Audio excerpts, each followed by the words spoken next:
Welcome to the Deck Brewers Cauldron, the series where members of the Roll for Geekiness team talk about some of their favorite Magic the Gathering decks and the cards and combos that make them tick. I'm Jonathan, and it's time to talk about my Obeka Brute Chronologist Commander deck. Let's go.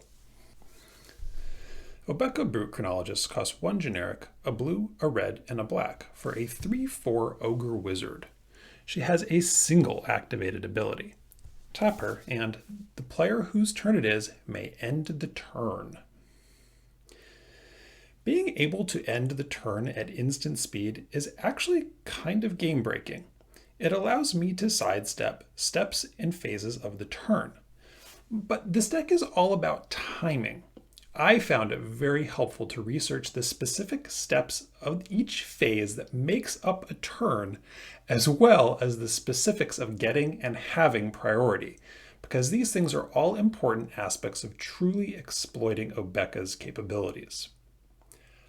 I'm not going to delve into those things here because there are many other videos and articles that cover them in depth, much better than I could.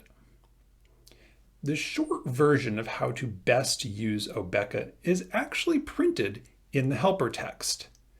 Exile all spells and abilities from the stack. The player whose turn it is discards down to their maximum hand size. Damage wears off, and this turn and until end of turn effects end. Given that, the majority of the Obeka decks that I've seen exploit a lot of effects that do something positive earlier in the turn and then something negative at the end step. By holding priority and activating Obeka with the negative effect on the stack, that effect can be avoided. Better yet, that effect has actually triggered, so something that only states the next end step won't trigger again. Some good examples of this are cards that I did include in this deck, like Sarkhan the Dragon Speaker, Puppeteer Click, Psychic Vortex, Avaricious Dragon, and, best of all, Alchemist Gambit and Last Chance.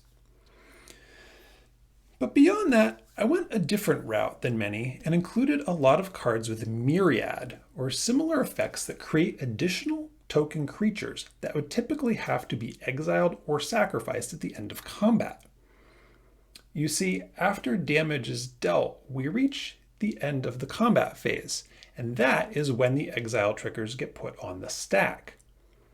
With those triggers on the stack, I end my turn, effectively saving all of my tokens. Why I really like the creatures with myriad in this deck is because they make token copies of themselves, which have myriad. I expect you can see how this might snowball very quickly. With such a powerful ability, it's no surprise that many regard Obeka as a kill on-site commander.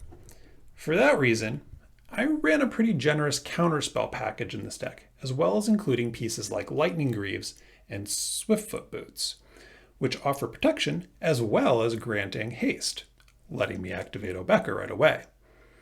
I also ran a bunch of other end the turn pieces like Sundial of the Infinite, Day's Undoing, Discontinuity, Glorious End, and Time Stop. Making copies of Obeka with Spark Double or Irenicus's Vile Duplication isn't bad either. It is worth noting that using Obeka's ability can be just as good as a counterspell, since it clears the stack. But I can only count on this during my turn and by having Obeka untapped. So a few effects to untap her, like 1,000-Year Elixir, Patriarch's Seal, Freed from the Real, Fate Stitcher, and even Dramatic Reversal, are also useful. Being able to offer this service to other players during their turns can be a good way to politic with Obeka and gain a few temporary allies. That is the bulk of this deck. As always, full deck list is linked below, but what do you think?